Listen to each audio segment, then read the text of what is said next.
To Gildredge House on what is a pretty horrible night, so thank you very much indeed for coming out to this consultation evening.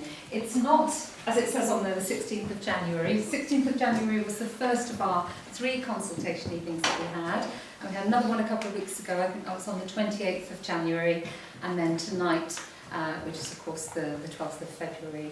The consultation period ends in a couple of weeks' time, so there's still time obviously to find out more about what it is that we're proposing and obviously have your views heard. And that's what tonight's all about really. It's about the fact that, as you're probably aware, we're planning to open our sixth form early, but we need to have a consultation about that, and there is a reason for that. We are an all-through school, and we can have students from ages 4 to 19, but the plan is that we admit our students year on year in 2 cohorts, year 7 and reception, from now until the school is full with 1,232 students, and that will be in September 2019. So our current year 7 will reach the sixth form, year 12, in September 2018. So what this means is if we would like to open in September 2015, it's earlier than planned. It's a special arrangement, and our funding agreement requires us to have a consultation about it because it is a change from what is actually on the original plan. Okay, so why do we want to open early? Well, there's 3 reasons for this. And it could be summed up in the question, well, why wait? Because we've got excellent facilities here, and I'll go into what those facilities are in a moment. We've also got the staff. In fact, we've got even more staff. We're interviewing at the moment, and we've engaged yet more people, even this week, and I can tell you about those shortly.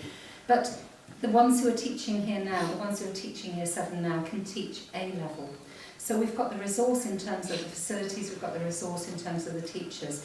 And there's this feeling amongst the staff and amongst the governors of the school that, oh gosh, let's use that resource, let's do some good. Particularly because we feel Eastbourne perhaps needs it. That post-16 context would really benefit from what we have to offer. So let's start off then with the facilities. We at the moment are in a 1950s building at the back corner of the site. That, as you probably appreciate, we've got a lot of building work going on at the moment, and the site eventually is going to be a lot bigger, but it's in a building site and there's a lot of construction work taking place. One thing that I think everybody is familiar with, from perhaps knowing about the Dental Estimates Board, which was here before we arrived, is it's got this lovely facade of Victorian buildings. And the sixth form centre that we've identified will be this building in the centre here, and we're proposing to call it Temple Grove Sixth Form Centre. The Temple Grove basically goes back to 100 or so years ago when this was a school. So before the NHS, before the Dental Estimates Board, it was a prep school, a very highly thought of prep school that fed great independent schools such as Harrow and Eton and so forth. And we had boys boarding here and having their prep school education before going off to those great schools. And so we would have master's accommodation here, and this is actually known as Master's House, and then classrooms and various things. And it did originally have a fantastic wing associated with it as well. But these are parts of the original Victorian buildings which were in the Temple Grove School. And they offer us some amazing things in terms of facilities. The main thing is, I think, the beauty of it. So you've actually got the 1870s, lovely, robust architecture, red brick building. It's got character, original features, lovely high ceilings. And Master's House, obviously, the building I pointed out to you next door, offers many of the same things. In the Temple Grove Sixth Form Centre, we've got potentially 8 classrooms, but these are classrooms we believe for about 12 to 15 students. It's that sort of size. So we're imagining sixth form seminar style teaching. Along with that, there are some larger rooms, so they might lend themselves quite nicely to common rooms, we thought, and in fact there's one wing that we could actually make a kind of social wing where the three rooms are on top of one another for perhaps lower sixth, upper sixth and prefects. Also we've got other rooms in there that could be offices. Obviously the head of sixth form is the sort of person who would have an office in that building. Meeting rooms, conference rooms, independent study rooms as well. And as I say, this lovely spacious accommodation and lovely original features all around. And another thing about this facade, a slightly different view of this now, is that it's facing the field, it's facing the wooded area opposite, and whilst, I know you can't appreciate it, but it's quite nice and leafy and green around here, the view out of the front there is unparalleled as far as the school is concerned. So it really is the sort of jewel in the crown, if you like, of the site. And we very much see it as a really nice place for sixth formers to study. Lovely views, conducive to high quality learning, very sort of aspirational. So something that our younger students can look towards and think, I'm going to be studying there eventually. And of course, very important for sixth form experience as well. Part of a school, but nicely separate from it. So you get that feeling of being special because you're in a sixth form special environment. Now, talking about this environment, I know you obviously can't see the detail of this, but I mean, do come up later if you want to have a bit more of a closer look at it. But this is just to show you the amount of planning that's already gone into that building. The EFA, the Education Funding Agency, which funds free schools, what they do is they essentially want us to know right from the start what it is we're going to have so that they can then fund it. And next September, we will actually have everything in place for a fully fledged 1,232 school, even though all our students won't have arrived. What we will do, of course, is delay the arrival of the ICT, because there's no point putting ICT everywhere and then within, well, it seems like months these days, but certainly a short period of time it starts to get superseded by faster models. But certainly the chairs, the tables, desks, all of that sort of thing is already being planned out meticulously, and these are the sort of room arrangements that we've got. Look at this, social furniture, coffee tables and so forth. It's been planned already to the amazing detail. That's level 1. But the same is true of level 2. So these are the sort of classrooms I was talking about, study rooms, the conference room, the social room, and so forth. But of course, if you think about it, if we don't open until 2018, this will have all of that, but it will just sit there, waiting to be used. A bit like the Marie Celeste, it'll be kind of eerie. We'll walk around it and it'll look like it could be populated with students, but won't. You can understand where our impatience is coming from, because we just want to get in there and do something with it. That's the top floor, so in fact it's not a full floor when you get to the very top, but up in the eaves here you've got this lovely area which we think will be a great prefect's common room, and perhaps for some of the head students, that sort of thing, and maybe up here head of house office or something similar to that. So lovely quirky accommodation actually. Now, sixth form, I think anybody who knows about the sixth form experience, they don't just stay in one building.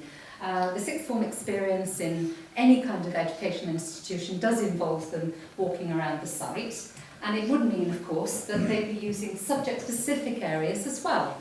So this building here is very much going to be focused on this floor in science and technology, and eventually we'll have 9 science labs here. So some of them will be specialist teaching areas, obviously for biology, chemistry and physics, and it does mean that, of course, the sixth form students who study those subjects will be coming over into this particular building for that subject-specific learning.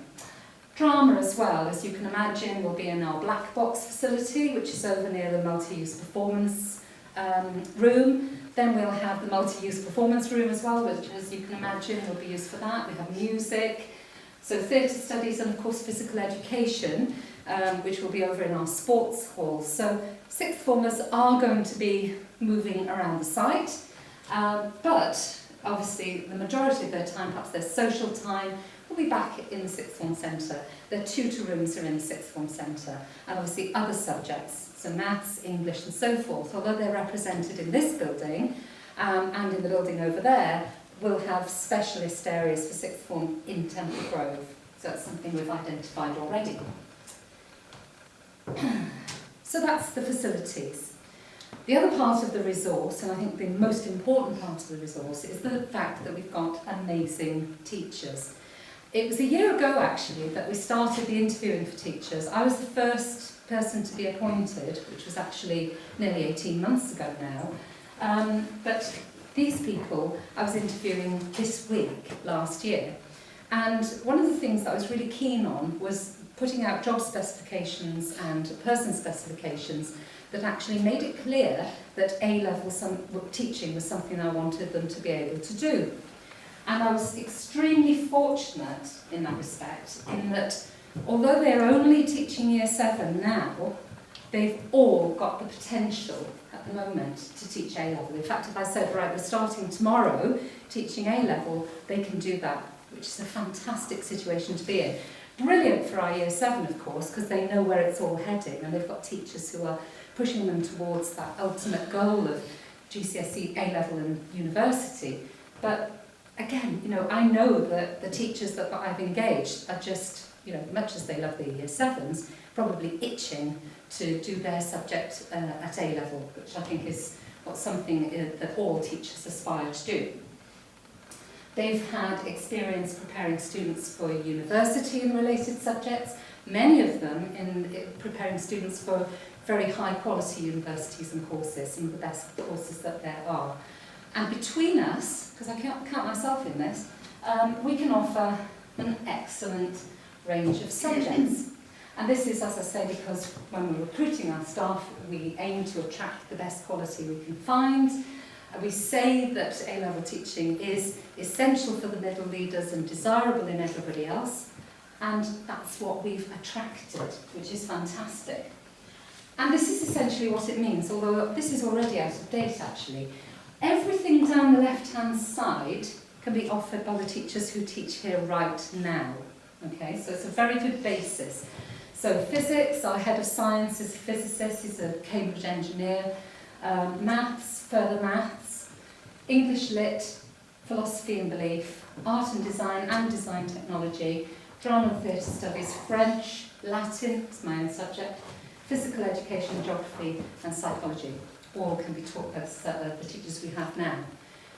What I was going to say is the ones down the right are coming, but in fact, as of this week, we've appointed a head of languages who is a Spanish and French specialist. So Spanish will be something straight away we can offer. And even today, a teacher in charge of history, so A-level history is something that we have immediately from this September, let alone next September.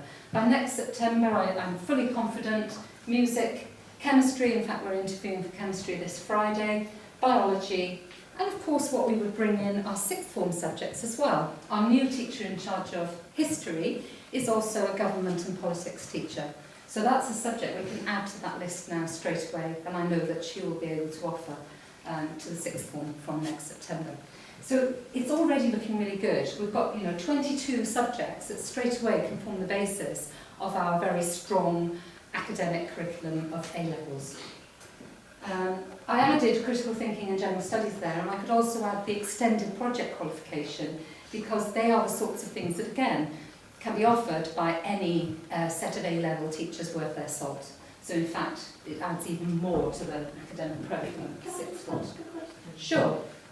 For example, the DT, will you have, what sort of equipment will you have? Absolutely. I know you've got the teachers, but what equipment will you have? What sort of, is it a lab? I don't know. Yes, there's a range of things. One of the things that the school wants to do is specialise in science and technology. And technology at the moment is taught in the DT room, which is down at the end here. But in fact, we're standing in what is going to be the food technology room from next September. Next door is textiles technology.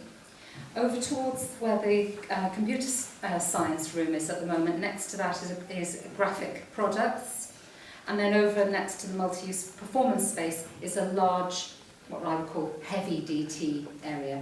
Resistant materials, heavy machinery, and the whole area across the side of the hall there. We did that deliberately. You may think that's a bit strange to put it next to the hall, but we've done it deliberately so that we can say, look, here's science and technology at the heart of our school. You can be in our hall and look straight ahead and see a science lesson going on with a vision panel down the side, and down that side a DT lesson with a vision panel on the side as well. And we're saying, look, science, technology, this is what we're all about, and put it on display. As I said, information technology, of course, is another side of it. But it's very much about 3D and very much about bringing in different sorts of technology, and certainly not thinking narrowly in terms of art and design, but resistant materials, graphic products, food technology, and really making things, And it is now. I mean, Year 7 now is very much combined art and design. So they do a lot of draftsmanship, but they do a lot of making things as well. And they're cutting out wood, and they're, I'm looking at their deputy head at this moment. The way they've begun in terms of design and technology in Year 7 is, even though we say so ourselves, it's remarkable. So this afternoon I was running a twilight with them, and they've got pillar drills going on and glue guns going on, and they've been taught how to use these things. They've been taught how to do mortars and tenon joints last week, use tenon saws properly, set squares, cutting things out. So already at the basis of everything in that Year 7 group is that idea of going forward to A-level, construction, things like that. And these students are knocking me sideways because I've not worked in a school before where they've had these skills, where they can put a mortars and tenon joint together. And it's brilliant to see that, and they are so confident in their ability to do it, and that's down to our teacher, and also the students wanting to get involved, of course, absolutely. I think that's it. I think we're, again, extremely fortunate in our appointment of that particular individual, but he again is helping us to build the department, and we're again out to market on bringing in another art and design teacher, and he has said, I want someone with the same sort of range of skills who will turn their hand to anything and have a go. But food technology obviously part of that as well. And this is our hall at the moment. We eat in here. It's a bit of a multi-use space, but this will be food technology next year. Okay. So anyway, in summary then, Temple Grove, outstanding facilities, and obviously the other facilities around the school as well, of which the Sixth Form will obviously take advantage. The outstanding teachers who can teach A-level now, but this whole feeling of not being able to use it till 2018.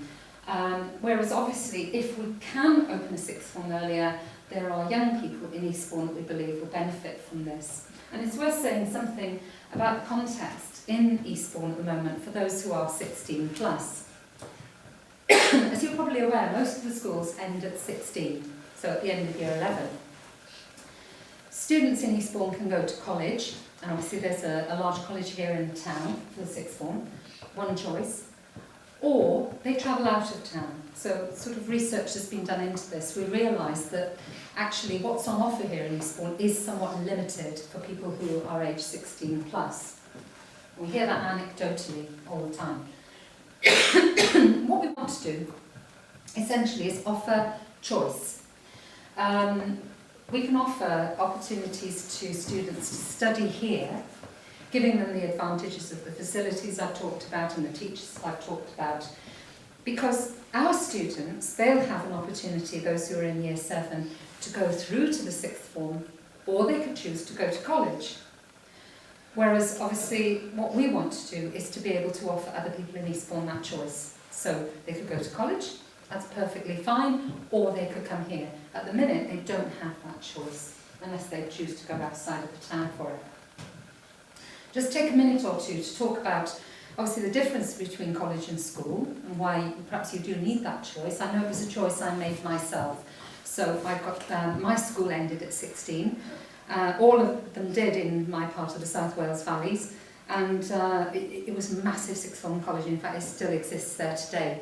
But I made a choice to travel 15 miles away, actually, to go to where my nearest Sixth Form for school was.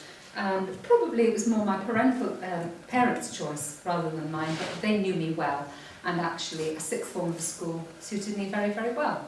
And I respect the fact that for my friends, going to the Sixth Form college was the right decision for them. But we had a choice.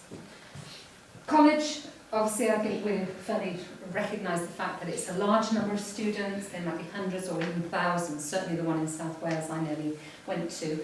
It's a more relaxed atmosphere, tends not to have a uniform, more informal clothing therefore, a bit more flexible approach to study, fairly large classes, no students younger than 60. Whereas the sixth form of a school is often smaller, maybe up to 200 students, some maybe as big as 400, but certainly ones I've been associated with are around about 200 in 2-year groups. It tends to be a more formal atmosphere than a college. It might include a uniform or some kind of business suit, lessons, I suppose, rather than sort of study afternoons or mornings or whatever, smaller classes, and students, of course, aged 11 to 18 all on one site. And this is obviously a big difference because the post-16 sort of setting is 16 plus only, and you won't come into contact with younger students, which can be attractive to some people. The other thing about college, of course, is that because you have many, many, many students, you may have a huge range of courses on offer. It may include vocational courses and academic qualifications as well. Whereas a school experience, quite often, just by the virtue of the numbers involved, will have a narrower range of courses, often have a more academic focus, and occasionally a few vocational things thrown in, but they will be classroom based, so travel and tourism, business studies, and so forth. So Gildredge House obviously is a school sixth form. That's the unique thing that we're getting to offer. But there are other opportunities that our sixth form, we believe, can offer to students who are 16 plus in Eastbourne. It's what we offer to all our students, really. So it's not just the sixth form. It's part of the kind of ethos of the school, that we are a community. And we very much treasure the fact that we've come from the community, and within the school we have a strong community. So our sixth form obviously will be very much part of that. Leadership. Our current year 7 students, we encourage to have leadership opportunities. Some of them, believe it or not, have been interviewing with us this week, and they've been taking tours, and we expect them to rise to the occasion. But that's going to be no different. In fact, it will probably be even more so when they come into the sixth form. Having those leadership opportunities is something we believe helps young people to grow.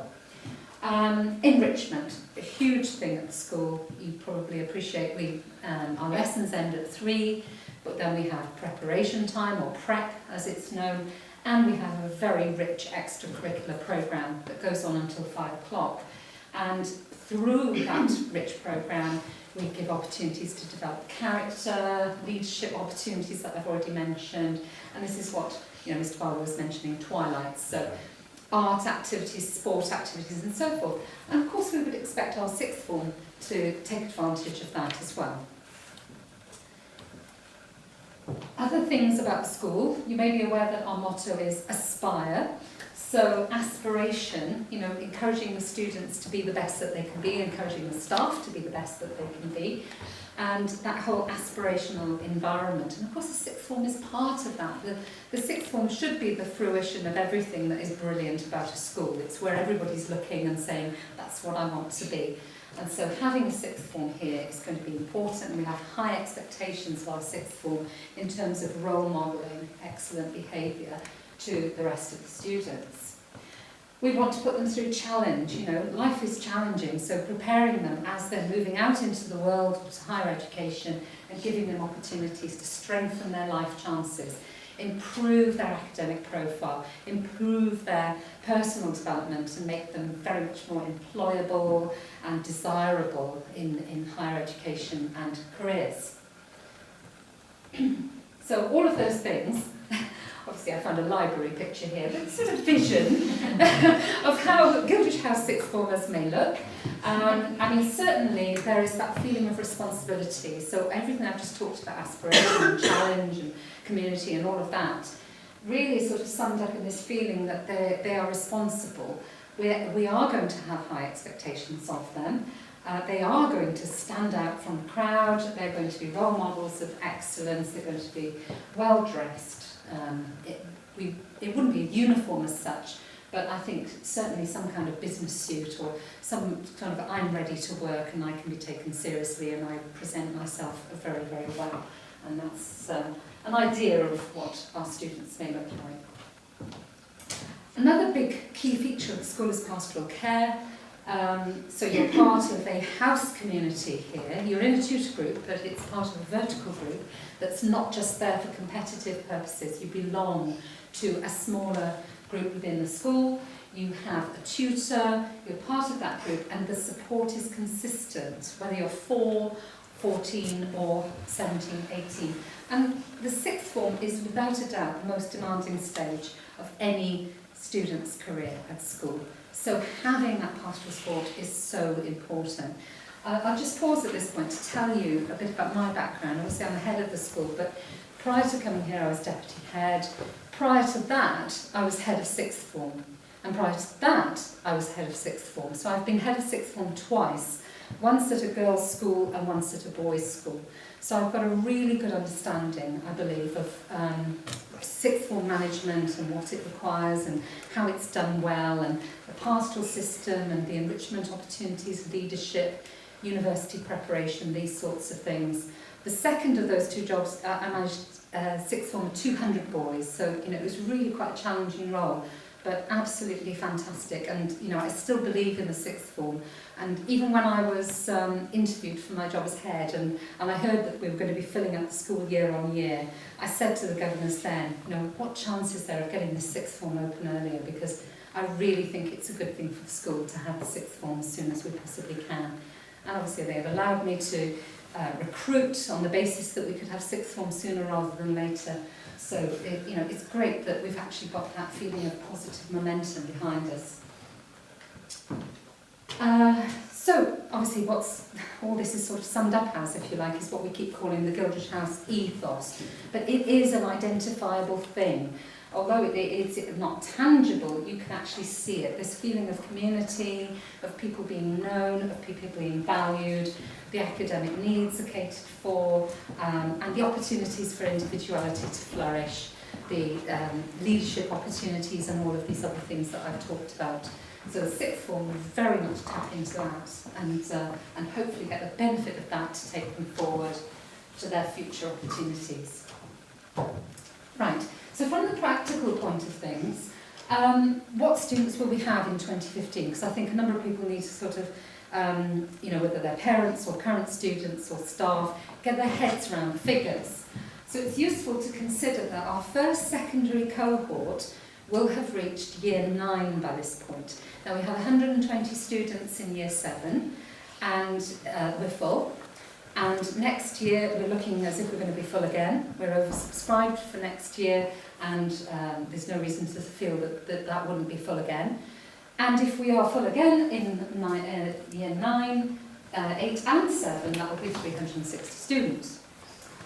Our first primary cohort by this time, there's 56 of them, will have reached year 2. They're also full and they're also oversubscribed. So assuming that year 2 and then 1 and then reception are all full, that's 168 students. Okay. So year 12 would arrive in the sixth form first. What we'd be looking for is a maximum of 72 students, and perhaps I'll explain a little bit more of why 72 later on. But certainly those 72 will be 6 tutor groups of 12 in the house groups that we've already got. So there is a 7 Barder, 7 Carter, 7 Hopkins, 7 Johnston, 7 Revilius, 7 Chapelton. And likewise there will be a 12 Barder, 12 Carter, 12 Hopkins and so forth. And that's when you get this vertical.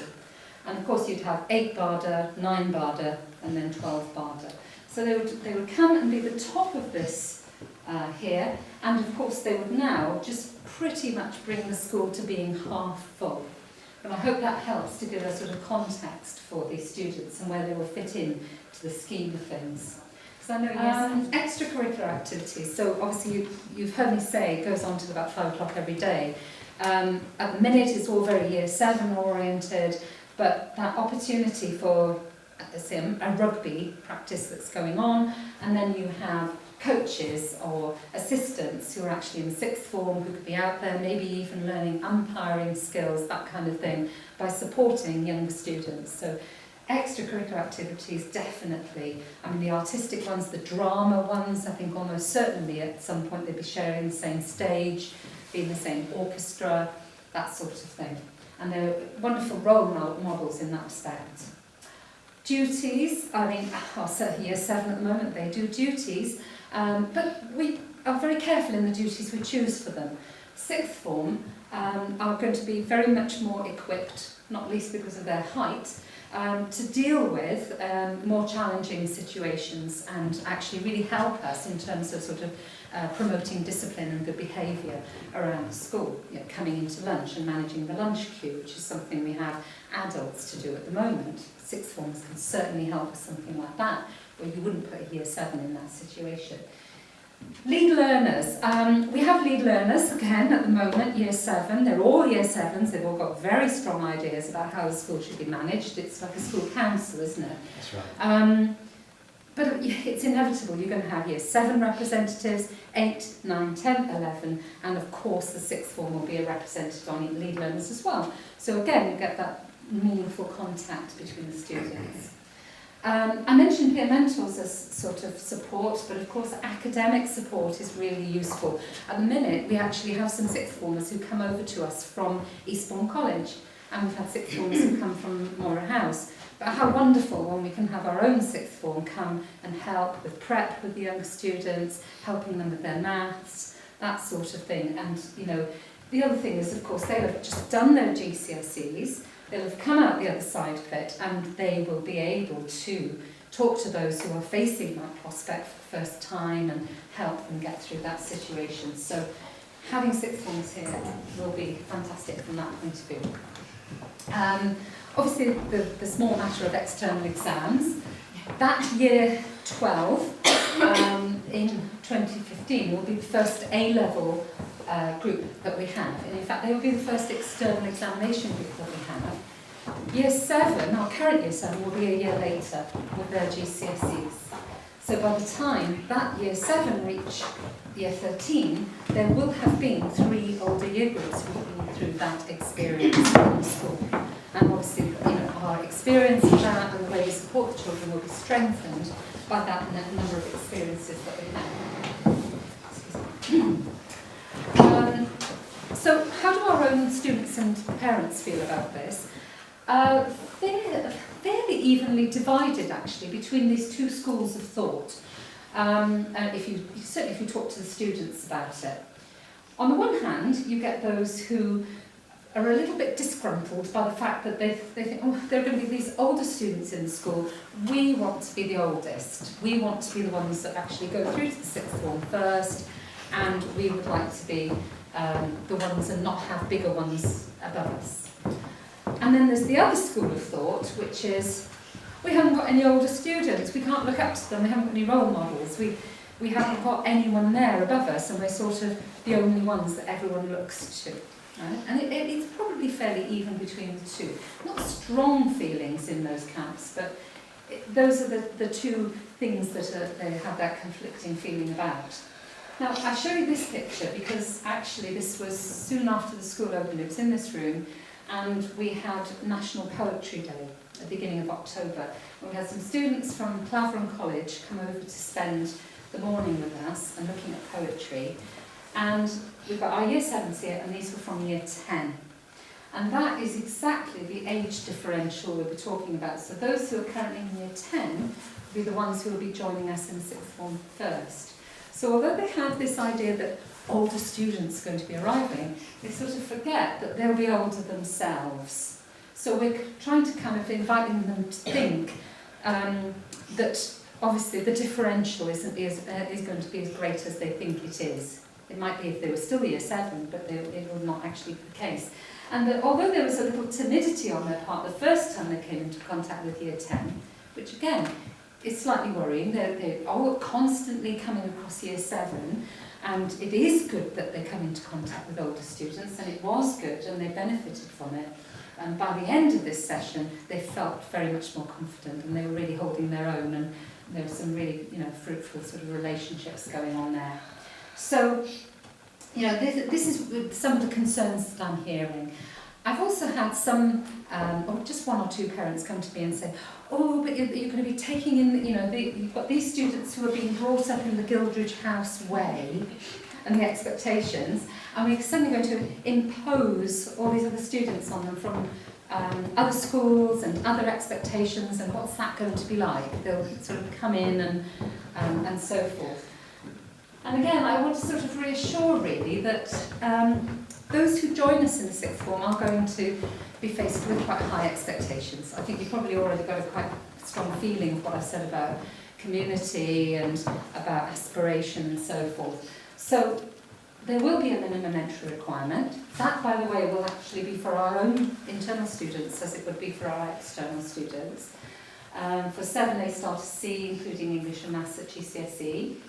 We would require a reference from the current school. We would require any students to join us to subscribe to our uniform policy and a behaviour policy. And obviously, from what I've said about the whole thing of 8:30 and 5 o'clock being the end of the day, we do require our students to be at school and to engage fully with it.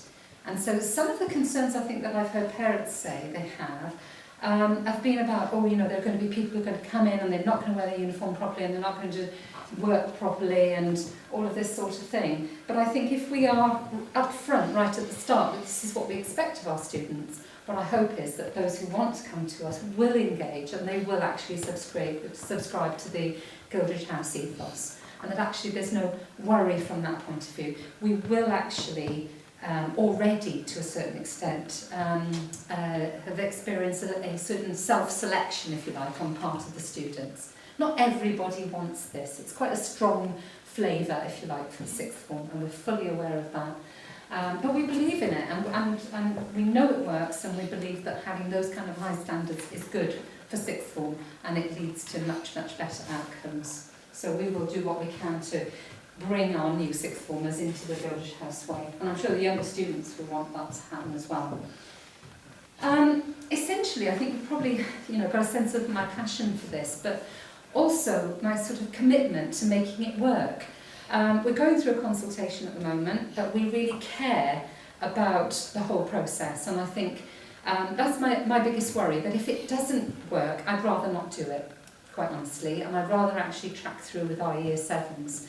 So we are considering it carefully. We are thinking about the impact on our students, on our parents, on our teachers, on our resources. And when we come to the end of the consultation period, we'll pull all the evidence together and decide what it is we want to do. It is about the experience that our children have at school.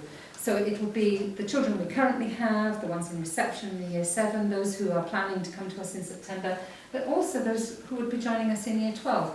We want it to be a good experience, and if it isn't, if there's no likelihood of that happening, this will not be happening. I don't want this going off half-cock. It's got to happen well or not happen at all, as far as I'm concerned. It's in our ethos that every individual in the community, and that's staff as well as students, is known and valued. So, I hope you're reassured that this is not kind of a bums on seats exercise. We just, let's open the school early. It really has been considered, and we care very deeply about how it goes. So, what's happening? Well, we're having a consultation. The consultation has to happen for 8 weeks. The consultation period is from the 3rd of January to the 28th of February. So, as I say, it's just about 2 weeks from now until the end. After that, we have to put together a consultation report on all our findings, and we have to make representation to the Education Funding Agency, the EFA, and the Department for Education, the DFE. And they are the ones who will actually make the final decision on whether we're allowed to open early. And our consultation is basically based around 4 questions, and they're actually in the leaflets which are on your chairs. They're also on the website, and there are 4 things we really want to find out about and find out people's feelings about. 2 of the questions are here. First of all, Most importantly, we want to know if people support the proposal for us to open our sixth form early. The second thing is some of the more detailed aspects of it. So firstly, this business is about 72 students. Okay, so do you support the idea of offering to a maximum of 72? So if you have a strong feeling about that particular number for whatever reason, then we would like to know about it. The third question is about our minimum entry requirement. Obviously, I talked a little while ago about high expectations. 7A star to C is, in some people's view, quite a high expectation. And we want to know what people think about that. It not only is 7A star to C, it's 7A star to C, including English and Maths. And B's in the grades that the subjects that the student wishes to study. So, what do you feel about that? If you have a view, this is your opportunity to express it. And finally, the fourth one is about our oversubscription criteria. So this is when we get to a point where we want to take 72 students, but we have in excess of that who are actually meeting our requirements. What do we do to actually cut off at 72? And what we have said is that after reference to the first four criteria, and I always have to stop and think at this point, but the first one, looked after children. Second one, children of staff. Third one, children of founders. And the fourth one is siblings at the school. Okay, so if there was a younger brother or sister in year 7, 8 or 9 at the time of applying, then these people would be considered higher up the list. After that, offers will be made to those students with the highest predicted GCSE grades. So if you have a view on that particular oversubscription criterion, we'd like to hear from you. Okay? So they're the 4 consultation questions. What have we had to do? We had to circulate our admissions policy quite widely to different organisations. We've produced our leaflet, which is around here, and there's a sort of digest, if you like, of the admissions policy there. We've surveyed our own parents, and that's another thing we've done, is encourage them to use our internal survey for that, so we can identify those respondents as our parents. We've also put it on the website, and we've been having these consultation evenings. So it's all part of getting the fullest picture that I was telling you about before we make the final decision. And that's it.